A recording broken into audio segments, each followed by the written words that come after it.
കാറ്റത്തെ കിളിക്കൂടിൻ്റെ ഇന്നത്തെ വിശേഷങ്ങളിലേക്ക് എല്ലാവർക്കും സ്വാഗതം. വീഡിയോ ആദ്യമായി കാണുന്നവരാണെങ്കിൽ സപ്പോർട്ട് ചെയ്ത് സബ്സ്ക്രൈബ് ചെയ്ത് ലൈക്ക് ചെയ്യാൻ മറക്കല്ലേ. അങ്ങനെ സുധീഷും നിധിയും വീട്ടിലെത്തിയ ആളുകളെയും പാട്ടും ലൈറ്റും എല്ലാം കണ്ട് സുധീഷും നിധിയും അമ്പരപ്പോടെ നിൽക്കുമ്പോഴേക്കും അവരുടെ അച്ഛനും ബ്രാൻഡിയും കുടിച്ചു വന്ന് പാട്ടിനൊത്ത് ഡാൻസ് കളിച്ച് തിമിർക്കുന്നുണ്ട്.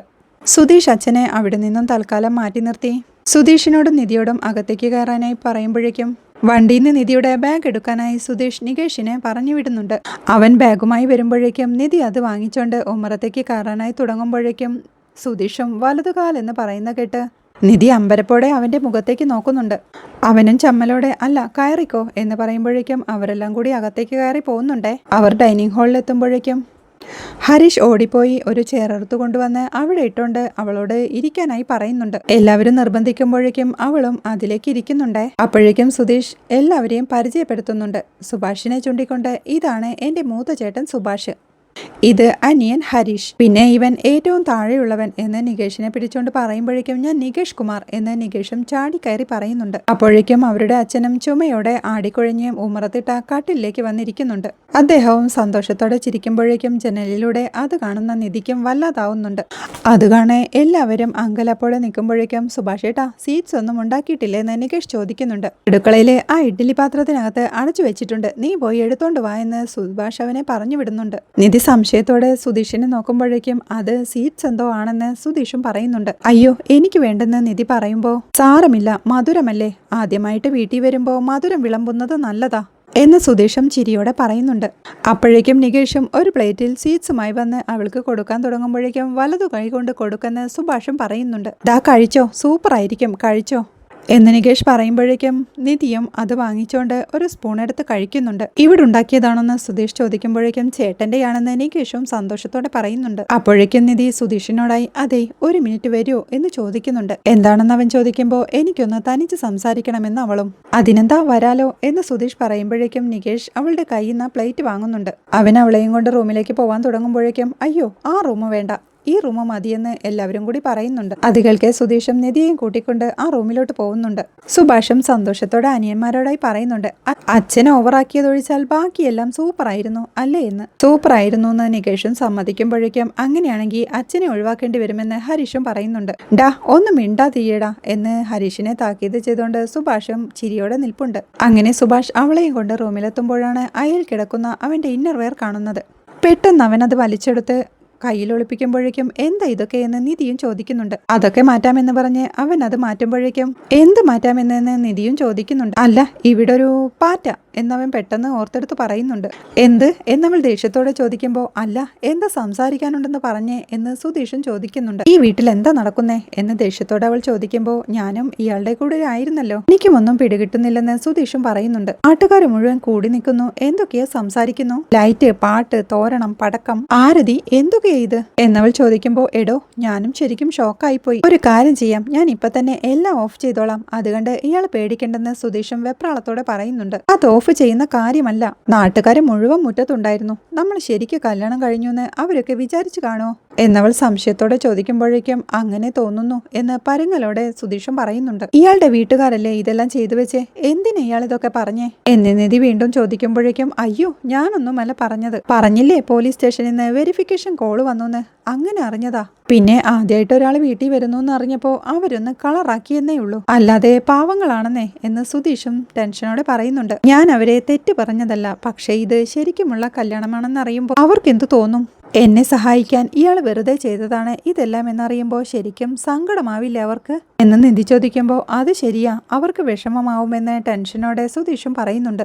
ഇതിപ്പോ നാട്ടുകാരും അറിഞ്ഞു, നാളെ ഞാനിവിടുന്ന് ഹോസ്റ്റലിലേക്ക് മാറുമ്പോൾ അവർ ചോദിക്കില്ലേ എന്ന് നിധിയും ടെൻഷനോടെ ചോദിക്കുമ്പോൾ ഉറപ്പായിട്ടും ചോദിക്കുമെന്ന് സുധീഷും പറയുന്നുണ്ട്. അപ്പോ എന്ന് സംശയത്തോടെ അവൾ ചോദിക്കുമ്പോൾ അപ്പോ നമുക്കൊരു കാര്യം ചെയ്താലോ, ഈ ഹോസ്റ്റലിൽ പോവാതെ ഇവിടെ തന്നെ നമുക്കങ്ങ് താമസിച്ചാലോ എന്ന് ചോദിക്കുമ്പോഴേക്കും നിധി ദേഷ്യത്തോടെ അവനെ നോക്കി നിൽക്കണ കണ്ട് താമസിച്ചാലോ ഒന്ന് ചോദിച്ചിട്ട് കാര്യമില്ലല്ലോ, എടോ ഇയാൾ എന്തിനാ തിരുവനന്തപുരത്തേക്ക് വന്നത്, ആളുകൾ എന്ത് വേണേലും വിചാരിച്ചോട്ടെ, അതൊക്കെ മാറ്റിയെടുക്കാൻ നമുക്ക് പറ്റുമോ എന്നവനും തകർത്ത് അഭിനയിക്കുമ്പോൾ നാട്ടുകാരെ വിട്, നിങ്ങളുടെ ബ്രദേഴ്സൊക്കെ പാവങ്ങളല്ലേ, അവരെന്തിനാ പറ്റിക്കുന്നത് എന്നവൾ ചോദിക്കുമ്പോൾ പാടില്ലെന്ന് എനിക്കും അറിയാം, പക്ഷേ ആ പോലീസുകാരാ പണി പറ്റിച്ചത്, അല്ലെങ്കിൽ എല്ലാ സത്യങ്ങളും ഞാൻ ആദ്യമേ പറയാനിരിക്കുകയായിരുന്നു എന്ന് സുധീഷും പറയുന്നുണ്ട്.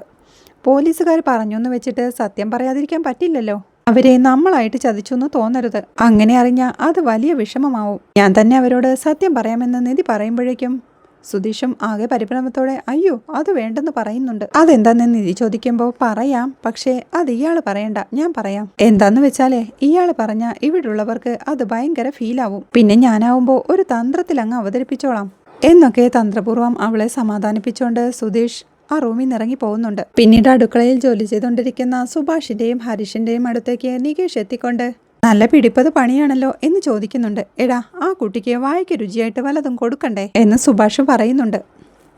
എന്നിട്ട് എന്തൊക്കെ ഉണ്ടാക്കി എന്ന് നികേഷ് ചോദിക്കുമ്പോൾ സാമ്പാർ, തോരൻ, ചോറ്, പപ്പടം, പിന്നെ നോൺ വെജ് ആണെങ്കിൽ ഇത്തിരി ചിക്കൻ കറിയും ചപ്പാത്തിയും കൂടെ ഒരു വെജിറ്റബിൾ സലാഡും എന്ന് സുഭാഷ് പറയുമ്പോൾ അത് കലക്കിയെന്ന് നികേഷും. അല്ല കഴിക്കാൻ നല്ല പ്ലേറ്റ് വല്ലതുമുണ്ടോ എന്ന് നികേഷ് ചോദിക്കുമ്പോൾ എടാ ഒരു വീടിന്റെ പാലുകാച്ചലിനെ ആ ഓണർ എനിക്ക് 2 പ്ലേറ്റ് തന്നായിരുന്നു, അത് ഞാൻ പൊട്ടിക്കാതെ എടുത്തു വെച്ചിട്ടുണ്ടെന്ന് സുഭാഷ് പറയുമ്പോഴേക്കും അപ്പോൾ സെറ്റ് എന്ന് സന്തോഷത്തോടെ നികേഷും പറയുന്നുണ്ട്. അപ്പോഴാണ് നികേഷ് ഒന്നും മിണ്ടാതെ നിന്ന് പച്ചക്കറി അറിഞ്ഞുകൊണ്ടിരിക്കുന്ന ഹരീഷിനെ ശ്രദ്ധിക്കുന്നത്.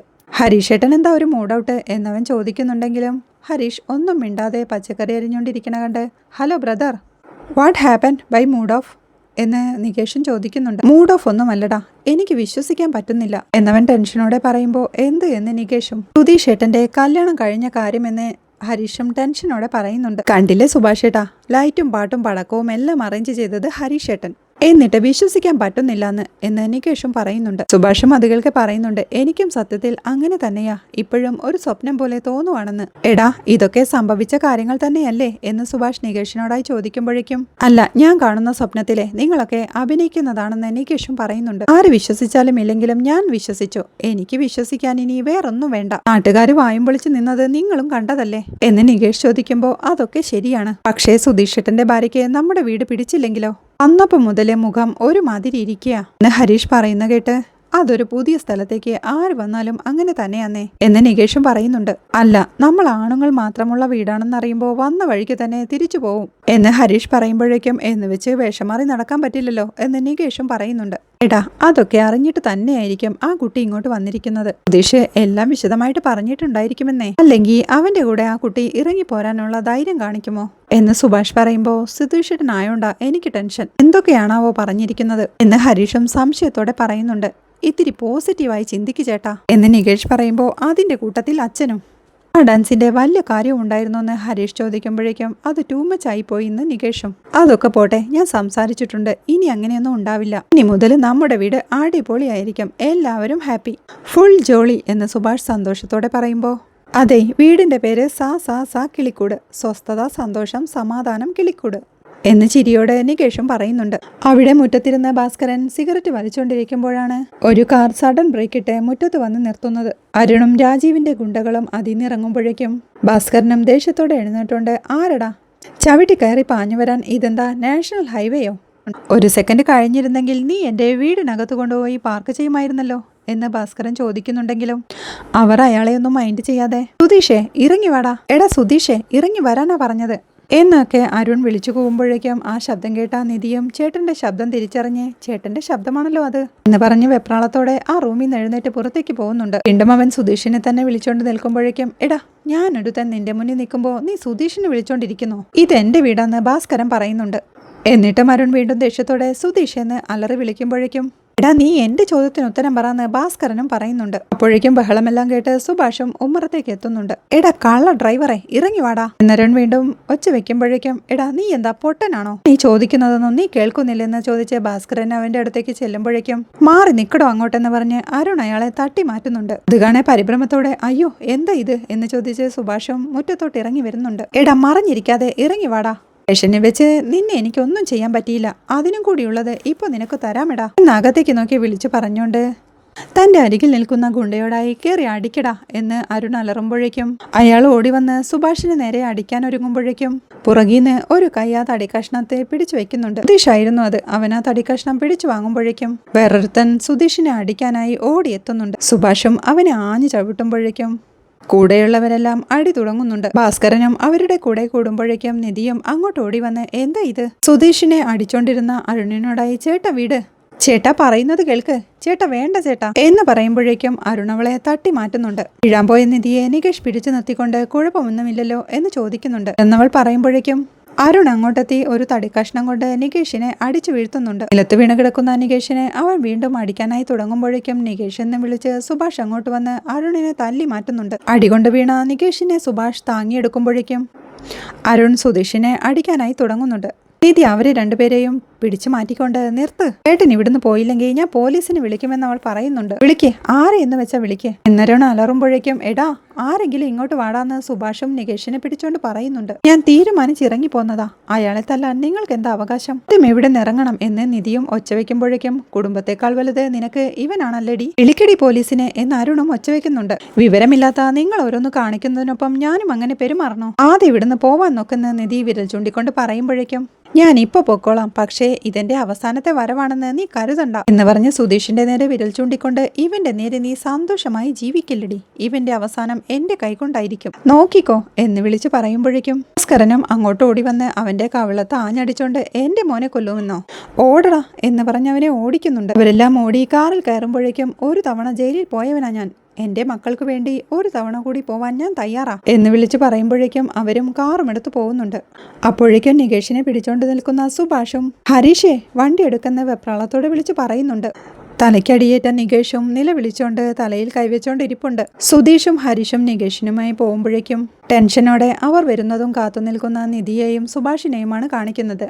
അവരുടെ അച്ഛനും അവിടെ ഇരിപ്പുണ്ട്. ഉമ്മറത്തു നിൽക്കുന്ന നിധി കയ്യിൽ കടിച്ച കൊതുകിനെ അടിക്കുമ്പോഴേക്കും മുറ്റത്തുകൂടെ നടക്കുകയായിരുന്ന സുഭാഷും അത് കണ്ട് അകത്ത് പോയിരുന്നോളൂ എന്ന് വിളിച്ചു പറയുന്നുണ്ട്. വേണ്ടെന്ന് അവൾ പറയുമ്പോൾ പുറത്തൊക്കെ കൊതുകുണ്ട് എന്ന് സുഭാഷ് പറയുമ്പോൾ സാരമില്ലെന്ന് അവളും. എല്ലാം കേട്ടോണ്ടിരുന്ന ഭാസ്കരനും അകത്തെന്താടാ കൊതുക് നിരോധിത മേഖലയായി നീ പ്രഖ്യാപിച്ചോ എന്ന് ചോദിക്കുന്നുണ്ട്. കൊതുക് അകത്തും പുറത്തും ഒക്കെ ഉണ്ടാവും, മുമ്പൊക്കെ മൂട്ടയുണ്ടായിരുന്നു, കൊതുകുകള് കൂട്ടമായി വന്ന് മുകളിലേക്ക് എടുക്കാൻ നോക്കുമ്പോൾ കള് താഴോട്ട് വലിച്ച് സപ്പോർട്ട് ചെയ്തോളും എന്ന് പറഞ്ഞ അദ്ദേഹവും പൊട്ടിച്ചിരിക്കുന്നുണ്ട്. അത് കാണേ സുഭാഷും ടെൻഷനോടെ അച്ഛാ എന്റെ പൊന്നച്ഛ അവനെ ആശുപത്രി കൊണ്ടുപോയിരിക്കല്ലേ എന്ന് ചോദിക്കുന്നുണ്ട്. അതുകൊണ്ട് തിരിച്ചു വരുന്നവരെ ദുഃഖാചരണമായിട്ട് മൗനം പാലിക്കണോ എന്ന് ചിരിയോടെ അദ്ദേഹവും ചോദിക്കുന്നുണ്ട്. സുഭാഷ് ഒന്നും പറയാനാവാതെ മുറ്റത്തുകൂടി നടക്കുമ്പോഴേക്കും ഭാസ്കരൻ നിധിയെ വിളിച്ചോണ്ട് മോളെ ആ വണ്ടിയിൽ വന്നത് നിന്റെ ചേട്ടനാണോന്ന് ചോദിക്കുന്നുണ്ട്. അതെ എന്ന് അവൾ പറയുമ്പോൾ കൂടെ വന്ന ആ തടിമാടന്മാരോ എന്ന് അദ്ദേഹം ചോദിക്കുന്നുണ്ട്. എനിക്കറിയില്ലെന്ന് അവൾ പറയുമ്പോൾ അവന്മാരുടെ സമയം കൊള്ളാം, അല്ലെങ്കിൽ സകല എണ്ണത്തിനെയും വെട്ടി താഴെ ഇട്ടിട്ട് ഞാൻ ജയിലിൽ പോയനെ എന്ന് അച്ഛൻ പറയുന്നത് കേട്ട് നിധിയും ആകെ പരിഭ്രമത്തോടെ നിൽക്കുന്നുണ്ട്. അത് കേൾക്കെ സുഭാഷും അച്ഛന്റെ അരികിലേക്ക് വന്ന് അച്ഛാ ദേ ഇനി ഒരു അക്ഷരം മിണ്ടി പോവരുത് എന്ന് പറയുന്നുണ്ട്. ഞാൻ വെറുതെ ആ കുട്ടിയുടെ വിവരങ്ങൾ അറിയാൻ എന്ന് അദ്ദേഹം പറയുമ്പോഴേക്കും എന്റെ പൊന്നച്ഛ മതി വിവരങ്ങൾ അറിഞ്ഞത്, ആ കുട്ടി ഇങ്ങ് വന്ന് കയറിയതല്ലേ ഉള്ളൂ, നോക്ക് എല്ലാ പെർഫോമൻസും കൂടി ഇന്നിവിടെ പുറത്തെടുക്കണ്ട എന്ന് സുഭാഷും അച്ഛനെ താക്കീത് ചെയ്യുന്നുണ്ട്. പിന്നീട് സുധീഷും ഹരീഷും നികേഷിനെയും കൊണ്ട് ജീപ്പിൽ തിരിച്ചു വരുന്നതാണ് കാണിക്കുന്നത്.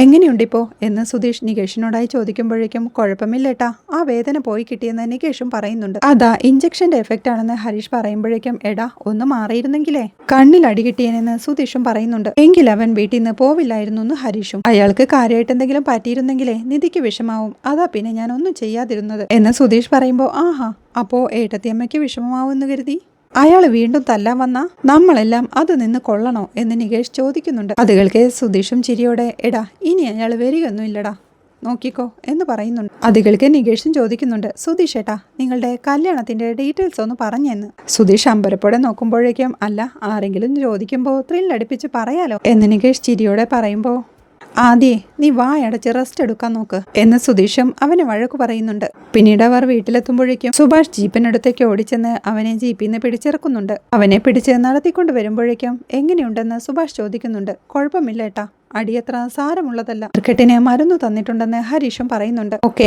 വാ കഴിച്ചിട്ട് കിടക്കാം നമുക്ക്, ശരിയാവും എന്നവനെ ആശ്വസിപ്പിച്ചുകൊണ്ട് സുഭാഷ് അകത്തോട്ട് കൊണ്ടുപോകുമ്പോഴേക്കും പുറകെ ടെൻഷനോടെ നടന്നു വരുന്ന നിധിയോടായി എല്ലാം ഓക്കെ അല്ലെന്ന് സുധീഷ് ചോദിക്കുന്നുണ്ട്. അവൾ സങ്കടത്തോടെ സോറി പറയുമ്പോഴേക്കും വാ ഉള്ളിലേക്ക് പോവാമെന്ന് പറഞ്ഞ് സുധീഷ് അവളെ അകത്തോട്ട് വിളിക്കുന്നുണ്ട്. അവർ രണ്ടുപേരും അകത്തേക്ക് പോകുമ്പോഴേക്കും എഴുന്നേറ്റ് വന്ന ഭാസ്കരനോടായി ഹരീഷ് ദേ അടങ്ങി ഇവിടെ ഇരുന്നോളണം, അകത്തേക്ക് കടന്നു പോവരുത്, എന്തൊരു ഡാൻസ് ആയിരുന്നു, ആരെങ്കിലും പറഞ്ഞോ നിങ്ങളോട് ഡാൻസ് കളിക്കാൻ, നിങ്ങളാരാ പഴയ ഫോക്ക് ഡാൻസറോ ഹരീഷ് ദേഷ്യത്തോടെ ചോദിക്കുമ്പോഴേക്കും അല്ലടാ മുടിയേറ്റ് നർത്തകൻ, നിന്റെ അമ്മയും ഞാനും ഒരുമിച്ചായിരുന്നു, അവള് കാളി ഞാൻ ദാരികൻ എന്ന് അച്ഛനും പറയുന്നുണ്ട്. അവസാനം കാളിയല്ലല്ലോ ദാരികനെ കൊന്നത്, ദാരികൻ തന്നെ അത് ചെയ്തില്ലേ, വെറുതെ പറയിപ്പിക്കരുത് എന്ന് ദേഷ്യത്തോടെ പറഞ്ഞുകൊണ്ട് ഹരീഷും അകത്തോട്ട് കയറി പോകുന്നുണ്ട്. പിന്നീട് നെറ്റിയിലെ മുറിവുമായിരിക്കുന്ന നികേഷിന്റെ അടുത്തേക്ക് നിധിയും സുധീഷും എത്തുന്നുണ്ട്. സുഭാഷ് അവന് വെള്ളവുമായി വരുമ്പോഴേക്കും നല്ല വേദനയുണ്ടല്ലേ എന്ന് ടെൻഷനോടെ നിധിയും ചോദിക്കുന്നുണ്ട്. ഇല്ലെന്ന് നികേഷ് പറയുമ്പോഴേക്കും സോറി എന്ന് നിധിയും. കഴിഞ്ഞ മാസേ ഹരീഷേട്ടനും സുധീഷ് ഏട്ടനും കൂടി ഒരു ദ്വന്ദ്വയുദ്ധം കളിച്ചു എന്നവൻ പറയുന്നത് കേട്ട് പറയല്ലേ എന്ന് സുധീഷ് പുറകിൽ നിന്ന് ആംഗ്യം കാണിക്കുന്നുണ്ട്. ഞങ്ങൾക്ക് സമയം പോവാനേ അങ്ങനെ കുറെ കളികളുണ്ട്. അതിനിടയിൽ പെട്ടെന്റെ കാലൊന്നുളുക്കി. ആ വേദന വെച്ച് കമ്പയർ ചെയ്യുമ്പോൾ ഇതൊന്നും ഒന്നുമല്ല അല്ലേ സുഭാഷ് ഏട്ടാ? അന്ന് ശരിക്കും ഞാൻ നിലവിളിക്കായിരുന്നു എന്ന് നികേഷ് പറയുമ്പോഴേക്കും ഹരീഷും അങ്ങോട്ടെത്തുന്നുണ്ട്. ഇത് വീണ്ടും ടെൻഷനോടെ സോറി, എന്റെ ചേട്ടൻ ഇവിടെ വന്ന് ഇങ്ങനെ ഒരു വഴക്കും ഉണ്ടാക്കുമെന്ന് ഞാൻ വിചാരിച്ചില്ല. വെറുതെ നിങ്ങളെയും കൂടി കഷ്ടപ്പെടുത്തി എന്ന് പറയുമ്പോഴേക്കും ഞാൻ ഇത് പ്രതീക്ഷിച്ചിരുന്നതാ. ഓട്ടെ, അത് മനസ്സിന്ന് വിട്, നമുക്ക് നോക്കാന്നേ ലേ എന്ന് സുധീഷും പറയുന്നുണ്ട്. അപ്പോഴേക്കും നികേഷും പറയുന്നുണ്ട്, ഒരു കാര്യം ഉറപ്പായി, ഈ കല്യാണം ഏട്ടത്തിയുടെ വീട്ടുകാർ അംഗീകരിക്കാൻ പോകുന്നില്ലെന്ന്. അത് കേൾക്കെ നിധി അമ്പരപ്പോടെ സുധീഷിനെ നോക്കുമ്പോഴേക്കും അല്ല, അത് പോലീസ് പറഞ്ഞതാണ്. പോലീസ് എന്നവൻ രഹസ്യമായി പറയുന്നുണ്ട് അവളോട്. പതുക്കെ പതുക്കെ എല്ലാം ശരിയാവുമെന്നേ, നീ ഇനി അതോർത്ത് വിഷമിക്കൊന്നും വേണ്ട എന്ന് സുഭാഷും അവരെ ആശ്വസിപ്പിക്കുന്നുണ്ട്. നിധി ചുറ്റുപാടും നിരീക്ഷിക്കുന്നത് കണ്ട് വീടൊക്കെ ഇത്തിരി പഴയതാ എന്ന് സുഭാഷ് പറയുന്നുണ്ട്. അതെ അതെ പഴയതാ, ഹെറിറ്റേജ് ഹോം, ഒരു 300 വർഷത്തെ പഴക്കമുണ്ടാവും. അല്ലടാ എന്ന് ഹരീഷിനോടായി ചോദിച്ചുകൊണ്ട് ഞങ്ങളിത് അതേപോലെയാ നിലനിർത്തിയിരിക്കുന്നത് എന്ന് നിധിയോടായി പറയുമ്പോഴേക്കും എന്നാ പിന്നെ നമുക്ക് കഴിച്ചാലോന്ന് സുഭാഷും ചോദിക്കുന്നുണ്ട്. ശരിയാ, നല്ല വിശപ്പുണ്ടെന്ന് നികേഷ് പറയുമ്പോഴേക്കും നിങ്ങൾ കഴിക്കുന്ന നിധിയും. അല്ല, നമുക്ക് ഒരുമിച്ച് കഴിക്കാമെന്നേ എന്ന് സുധീഷ് പറയുമ്പോൾ എനിക്ക് വേണ്ട, ഞാൻ കഴിച്ചതാണെന്ന് നിധി വീണ്ടും പറയുന്നുണ്ട്. ഒരു വടയല്ലേ, 2-3 ദിവസമായി മര്യാദയ്ക്ക് ഭക്ഷണം കഴിച്ചേ പറ്റൂ എന്ന് സുധീഷ് പറയുമ്പോൾ സുഭാഷ് ഏട്ടൻ ഒരു ഉഗ്രം കുക്ക, ടേസ്റ്റിന്റെ കാര്യത്തിൽ ഫുൾ ഗ്യാരണ്ടി എന്ന് നികേഷും പറയുന്നുണ്ട്. ആ കഴിക്കാമെന്ന് പറഞ്ഞ് സുധീഷ് വിളിക്കുമ്പോഴേക്കും എനിക്കൊന്ന് കുളിക്കണം, വാഷ്റൂം എന്ന് നിധി ചോദിക്കുന്നുണ്ട്. കുളിമുറി അപ്പുറത്തുണ്ട് എന്ന് സുധീഷ് പറയുമ്പോഴേക്കും താൻ ഡ്രസ്സ് എടുത്തിട്ട് വരാമെന്ന് പറഞ്ഞ് നിധി അവിടെ നിന്ന് പോകുന്നുണ്ടേ. അപ്പോഴേക്കും സുധീഷ് ചോദിക്കുന്നുണ്ട്, നിങ്ങൾ എന്തിനാ ഈ മുറി ശരിയാക്കാൻ പോയത്? അതിനകത്ത് നിറയെ അഴുക്ക, ആ മുറി മതിയായിരുന്നു എന്ന്. അത് തന്നെയാ നിങ്ങളുടെ മുറി, പക്ഷേ അതിനകത്തോട്ട് ഇപ്പൊ പോണ്ട, ഒരു സർപ്രൈസ് ഉണ്ട്, അത് ഭക്ഷണം കഴിഞ്ഞിട്ട് കിഴക്കാറാവുമ്പോ അങ്ങോട്ട് ചെന്നാ മതി എന്ന് സുഭാഷ് പറയുമ്പോഴേക്കും എന്ത് സർപ്രൈസ് എന്ന് സുധീഷും ചോദിക്കുന്നുണ്ട്. പതുക്കെ പറയേ, അവര് കേൾക്കണ്ട എന്ന് ഹരീഷ് പറയുമ്പോഴേക്കും അവരോ എന്ന് സുധീഷും ഹരീഷിനോടായി ചോദിക്കുന്നുണ്ട്. അല്ല, ഏട്ടത്തി അമ്മ എന്ന് ഹരീഷും ചിരിയോടെ പറയുന്നുണ്ട്. അവിടെ നിധിയുടെ വീട്ടിൽ ഹേമ എപ്പോഴും ആ കസേരയിൽ ചാരി കണ്ണടച്ചോണ്ട് തന്നെ ഇരിപ്പാ. സാന്ദ്ര അങ്ങോട്ട് വരുമ്പോഴേക്കും മോൾ ഉറങ്ങിയോടിന്ന് അവരുടെ അമ്മയും ചോദിക്കുന്നുണ്ട്. ഉറങ്ങിയെന്ന് അവൾ പറഞ്ഞോണ്ട് നിങ്ങൾക്ക് എന്തെങ്കിലും കഴിക്കണ്ടേ എന്ന് എല്ലാവരോടുമായി ചോദിക്കുന്നുണ്ട്. കുട്ടികൾക്ക് കണ്ണു തുറന്നുകൊണ്ട് സമയം എത്രയായിന്ന് ഹേമയും ചോദിക്കുന്നുണ്ട്. 10:30 കഴിഞ്ഞു എന്ന് സാന്ദ്ര പറയുമ്പോൾ അരുൺ എവിടെ സാന്ദ്ര എന്ന് ഹേമ ചോദിക്കുന്നുണ്ട്. ഇതുവരെ വന്നിട്ടില്ല, ഫോണും സ്വിച്ച് ഓഫാ, എവിടെ പോയിന്നും അറിയില്ല എന്ന് ടെൻഷനോടെ സാന്ദ്രയും പറയുന്നുണ്ട്. അച്ഛനോട് ചോദിക്കായിരുന്നില്ലേ, രാജീവേട്ടൻ മുറിയിന്ന് വന്നില്ലേ എന്ന് അമ്പരപ്പോടെ ഹേമ ചോദിക്കുമ്പോഴേക്കും ഇല്ല, അച്ഛൻ ഇന്ന് പകലും ഒന്നും കഴിച്ചിട്ടുണ്ടാവില്ല എന്ന് സാന്ദ്ര പറയുന്നുണ്ട്. ഇന്നലെ രാത്രി മുഴുവൻ ഓടുന്ന ഓട്ടമല്ലേ, BP ഒക്കെ എങ്ങനെയാണോ ആവോ, ഞാൻ തന്നെ പോയി വിളിക്കാം എന്ന് പറഞ്ഞ് അവിടെ നിന്ന് എണീറ്റ് നടന്നു ചെന്ന് റൂമിന്റെ കഥയിൽ തട്ടിക്കൊണ്ട് രാജീവേട്ട എന്ന് വിളിക്കുന്നുണ്ട്. കഥ കടച്ചിരുന്നാൽ എങ്ങനെയാ രാജീവേട്ട, കഥകു തുറക്ക് ജീവേട്ട എന്ന് വിളിക്കുമ്പോഴേക്കും കൂടെയിടാവുന്ന സാന്ദ്രയും അച്ഛാ വാതിൽ തുറക്കെന്ന് വിളിച്ചു പറയുന്നുണ്ട്. അകത്തുനിന്ന് ശബ്ദമൊന്നും കേൾക്കാഞ്ഞ് എന്താ മോളെ ഇത് എന്ന് ചോദിച്ചുകൊണ്ട് വീണ്ടും ഹേമ രാജീവേട്ട എന്ന് വിളിക്കുന്നുണ്ട്. അപ്പോഴേക്കും എന്താ മോളെന്ന് ചോദിച്ച് സാന്ദ്രയുടെ അമ്മയും അച്ഛനും അങ്ങോട്ട് എത്തുന്നുണ്ട്. സാന്ദ്രയുടെ അച്ഛനും അതുകൊണ്ട് രാജീവ് കഥകു തുറക്ക് എന്ന് പറഞ്ഞ് വിളിക്കുമ്പോഴേക്കും ശബ്ദം കേട്ട് വേറൊരാളും ഓടിയെത്തി രാജീവേട്ട കഥകു തുറക്ക് എന്ന് പറഞ്ഞ് ബലം പിടിച്ച് ആ കഥകു തുറക്കുമ്പോഴേക്കും അകത്തെ കാഴ്ച കണ്ട് ചതിച്ചല്ലോ ദൈവമേ എന്ന് പറഞ്ഞ് സാന്ദ്രയുടെ അച്ഛനും അകത്തേക്ക് ഓടിക്കയറുന്നുണ്ട്. ആ കാഴ്ച കണ്ട് നടുക്കത്തോടെ തളർച്ചയോടെ ഹേമയും രാജീവേട്ടാന്നും വിളിച്ച് തളർന്നു വീഴുന്നുണ്ട്. പിന്നീട് നിധി ഡ്രസ്സൊക്കെ എടുത്തുകൊണ്ട് വരുമ്പോഴേക്കും എന്താ വേണ്ടതെന്ന് സുധീഷും ചോദിക്കുന്നുണ്ട്. വാഷ്റൂം എവിടെയാ എന്ന് അവൾ ചോദിക്കുമ്പോൾ അയ്യോ അകത്തല്ല പുറത്താ, വരൂ കാണിക്കാം എന്ന് പറഞ്ഞ് സുധീഷ് അവളെയും കൂട്ടിക്കൊണ്ട് പോകുന്നുണ്ട്. പുറത്തെ ബാത്റൂമിനരികിലെത്തി ലൈറ്റ് ഇടാൻ നോക്കുമ്പോഴേക്കും ലൈറ്റ് വർക്ക് ചെയ്യുന്നുണ്ടായിരുന്നില്ല. അവൻ സുഭാഷേട്ടനെ വിളിച്ച് സുഭാഷേട്ടാ ഇതിനകത്തെ ലൈറ്റ് വർക്ക് ചെയ്യുന്നില്ല എന്ന് വിളിച്ച് പറയുന്നുണ്ട്. നിൽക്കുന്ന ഹരീഷിനോടായി എടാ നീ ആ ബൾബ് മാറ്റിയില്ലേടാ എന്ന് സുഭാഷ് ചോദിക്കുന്നുണ്ട്. അയ്യോ മറന്നുപോയി, ഒരു കാര്യം ചെയ്യേ, ഞാനിപ്പോ ബൾബ് വാങ്ങിയിട്ട് വരാം എന്ന് ഹരീഷ് പറയുമ്പോഴേക്കും മണി 11 കഴിഞ്ഞില്ലേ, ജംഗ്ഷനിലെ കടകളെല്ലാം അടച്ചിട്ടുണ്ടാവും എന്ന് സുഭാഷ് പറയുമ്പോൾ സ്വിച്ചിനും ചെറിയൊരു കംപ്ലൈന്റ് ഉണ്ട്, നാളെ രണ്ടും കൂടി മാറ്റാമെന്ന് ഹരീഷും പറയുന്നുണ്ട്. അവരെയും ശ്രദ്ധിച്ചോണ്ട് അമ്പരപ്പോടെ നിൽക്കുന്ന സുധീഷിനെയും നിധിയെയും കാണിക്കുന്നിടത്താണ് ഇന്നത്തെ എപ്പിസോഡ് അവസാനിക്കുന്നത്. വീഡിയോ ഇഷ്ടമായാൽ സപ്പോർട്ട് ചെയ്ത് സബ്സ്ക്രൈബ് ചെയ്ത് ലൈക്ക് ചെയ്യാൻ മറക്കല്ലേ.